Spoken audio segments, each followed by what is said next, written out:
Hey guys, welcome back to my channel. Today I'm going to be filming some helpful tips to get started on Poshmark and how to generate consistent and fast sales. So I've been on Poshmark since 2019, early 2019 I think, and I've definitely learned the ways of Poshmark and what you need to do in order to make sure that you're generating sales and luring buyers to your shop. So I have a piece of paper here that has my notes just so that I don't miss anything that I need to tell you guys. So if you see me looking down, it's what I'm looking at.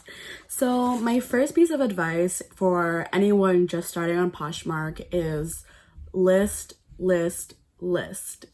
I feel like a lot of people might feel pressured to only list high-end or brand items, but that doesn't really matter because everybody is looking for something, and don't be afraid to list the items that you found at Marshall's, or you'll probably miss a sale. You know, some people really love just buying clothes, and if they like it, they're gonna buy it. So don't be afraid to list those. The more that you have listed in your closet, the more people you're going to reach. And by that I mean, you know, you're gonna reach the teen crowds, or people shopping for their kids, people shopping, you know, older people that are shopping, businesswoman, casual. There are, you know, everybody is looking for something. And so just don't be afraid to list everything. Go through your closet.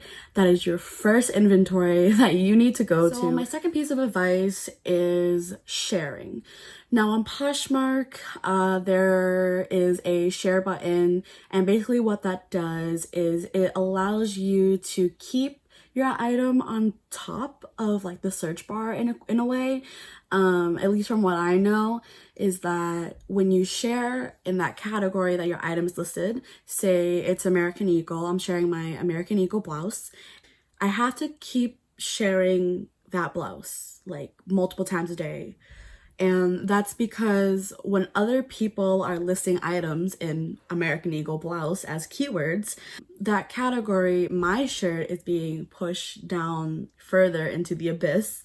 And that kind of slows down my sales because not only is my item not at the top of the search bar, but it's gonna keep going down if I don't give it a share once in a while. And on Poshmark, the algorithm with sharing is very, very, very important for consistent sales. I've realized that sharing on Poshmark is definitely the one thing that you have to be consistent of. If you don't like to share, then you'll probably have a bit slower sales, but it doesn't mean that you won't have sales in the future. Sharing can get very tiring, especially when you have a lot of items listed in your closet. Right now, I think I have about 180 to 200 items, and going through all of those and sharing like 5 times a day is really, really tiring. And not gonna lie, I'm pretty lazy to share all of those items like 5 times a day. I don't get a lot of consistent sales and because of that reason, but when I do share, I definitely see the difference in what is incoming into my newsfeed. And that includes follows, that includes likes and bundles, which are very important, which I'll touch upon a little later. But just make sure that if you're gonna start on Poshmark, sharing is definitely going to be a big factor in having consistent sales. Advice number 3 is a bit more of an extra step that you can take to make a little extra money. And that is looking up the retail items of what you're selling or what you find at the thrift store. Why I find this an important thing to mention is because a lot of people go thrift shopping, but when you find an item that you're really not sure of, a lot of people don't really take the time to look up the brands, and you might think that it's just a random brand, but it could be $100,000 brand that you just never heard of. Like when I first started, I didn't really know like how big Free People was, how big Madewell was. I've never really sold a lot of those yet, anyways, but like if I did, and if I go to a thrift store and I found it, I would have never picked it up, and that could have brought in a lot of income for me. Also, brands are continuously coming onto the market, and so it's important to kind of put in a little more effort in knowing what's trending and knowing what people are wanting, and that's a big part of knowing the demand. If it's more in demand, you can raise your prices just a little bit. If it's not so much, it's gonna be a lot lower. But people are definitely more willing to buy it if it's in demand. So just kind of be mindful of like what brands you're selling, what brands will sell, and that'll make you and save you a lot of money in the future. And trust me, you don't want to regret a $10 sale with a $100 sale. Number 4 is take pride in taking your photos. One thing that I did when I first started was I tried my best to take photos in like my room, and I feel like a lot of people just will like throw it, take a few pictures, call it a day, in which you can, but you have to kind of remember that you need to post something that will capture the buyer's eye. If I'm posting like a hoodie and it's a bit more beat down and I just take it in dark lighting, it's just gonna look more beat down when it really isn't. Brighter lighting is more appealing, and that will definitely kind of catch the buyer's eye more. But you know, if your listing looks better than someone else's listing, they're obviously kind of more going to go to your shop and buy your item. So one of my favorite things on Poshmark is bundling, and I think I've done like 5 or so bundles right now, and they've all have been really, really good sales. I feel as a lot of people are kind of scared to interact with people on Posh. Bundling will bring in a lot of sales for you if you kind of know how to interact with people. For me, I always will create a bundle for somebody if they even just like one item in my closet. And what this does is it puts you in like their My Bundles category. So if they ever want to go back and look at that, you'll be in there even with just one item. Because a lot of the time the likes, people are always liking items, and so that is definitely a lot more than a bundle. So when I bundle for somebody, like if I see them like 1 or 2 of my items, I'll go into their closet and do a bundle. And for those who don't know how to do bundles, I'll show it right here. It's fairly simple, but I too, when I first started off Poshmark, didn't know how people were like bundling the items for me. So it's definitely a helpful tip to know. And then also, when you're bundling, what I like to do that often generates and completes the sale is I will tell them like any promotions that I have going on, or even just saying like, hey, you know, thank you for shopping at my closet. I hope that, you know, you'll consider my items. Or if I'm doing a BOGO sale, which I often tend to do, or just like, hey, I'll give you 10% off and discounted shipping, it'll give you and the buyer a bit more of a friendly vibe, and that'll definitely help you generate sales. Tip number 6 is to use the right keywords. And what I mean by keywords is what you're putting for a title, what you're putting for a description, and the reason why that is important is because it's just kind of like the same as if you're going to like a store and you're asking for a specific item. That's kind of the same thing as Poshmark, where if I were to put American Eagle blouse versus like yellow American Eagle blouse, that actually yellow kind of pins it down to a category that someone would be looking for. So just be a bit more detailed about your title and your description as well. my go-tos for description is brand, size, any defects that the item may have, even like putting like the washing tag that shows you like what % of fabric it is. A lot of people like to know those things. And then another thing that is very common is people will ask you for measurements.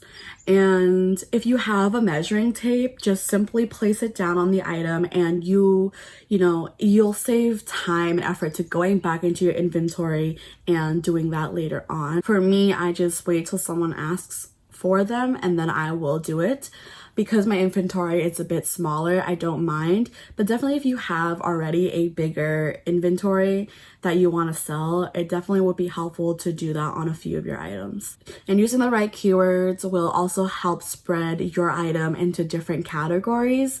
So if people are looking for like a yellow shirt and then a yellow blouse, like it will give you a broader range on Poshmark, and it'll help bring in a lot more people to look at your items. So that's also very important to why you need to be descriptive and use keywords. And tip number 7 is a bit similar to the first one that I kind of touched up on, and it's don't be afraid to kind of list new things on Poshmark. You don't have to limit yourself to just posting t-shirts and jeans. Don't be afraid to list some beauty items. Don't be afraid to list shoes or home decor. Like I said, people are always looking for something to buy, and so I really encourage you to just look through your room, see if you really need that book, see if you really need that journal, see if you're using that piece of makeup. I don't know. But like the other day, I actually sold a book that I've had in my closet, I'm pretty sure since 2019 March when I first started, and they've never had a sale. But I sold one today, and though I didn't make a lot of profit, it's still a sale for me, and it's an extra rating for my shop, and it's an extra, few bucks that I can use. Number 8 is a very, very important one that you must know if you're selling on Poshmark, and that is you can get free packaging on USPS.com, and I feel like a lot of people might not know this, but all you have to do is go to USPS, create an account, and then, which is completely free by the way, and log in, and then you have a whole assortment of different packages, boxes that you can get for free, shipped to your house, right to your door. I usually use the smaller ones, the smaller priority boxes, because I don't have really use for the bigger ones. But just remember that they're free, and that if you're starting off a small business, that is so useful to have because you're not paying for packaging. Right now, I use Polymailers because I took that extra step for my shop. They are only like not $60. They were, I believe, $10 to $13 for, I believe, 100 I got. So that's just an extra step that you guys can take if you would like. I just thought it was really cute, so I wanted to do it. Also, if you're cross-selling on Mercari, they don't use priority boxes, which is another big thing why I bought the Polymailers, because I don't want to like go to the dollar store every time and just get like a plain box or pay $1 for each bubble mailer that they have. So definitely would save money if you buy Polymailers if you also cross-list on Mercari. My last piece of advice to encourage sales is to send an offer to a liker ASAP. If I'm on the app and I see that someone liked my item, the first thing I'm gonna do is send them an offer. And why I do that so quickly is because I know that they're on the app, and it's kind of more like, oh, I just like this item. Like, it's fresh on their mind, so they're gonna kind of think like, oh, she's giving me 20% off and this kind of shipping. Let me go back and, see if I want to buy it. It kind of will give you an extra boost to a sale. And that's the important part of Poshmark, is that you need to understand the algorithm of your own shop and the algorithm of other people. Plus, if you were to wait to send them an offer, like say the next day, then your offer might be like down their newsfeed. And why I say this is because on Poshmark you get notifications of people who follow you, likes, other discounts and bundles from other sellers, and so yours could be pushed down a lot and they might not even see it. So that's why I encourage you to automatically send them a like or bundle for them so that it'll increase your sales. So that is all I have for you guys today on some helpful tips that will hopefully help generate some sales for you guys. I've only been on Poshmark for a year and a half now, but I've definitely learned enough to hopefully help drive some sales for you guys.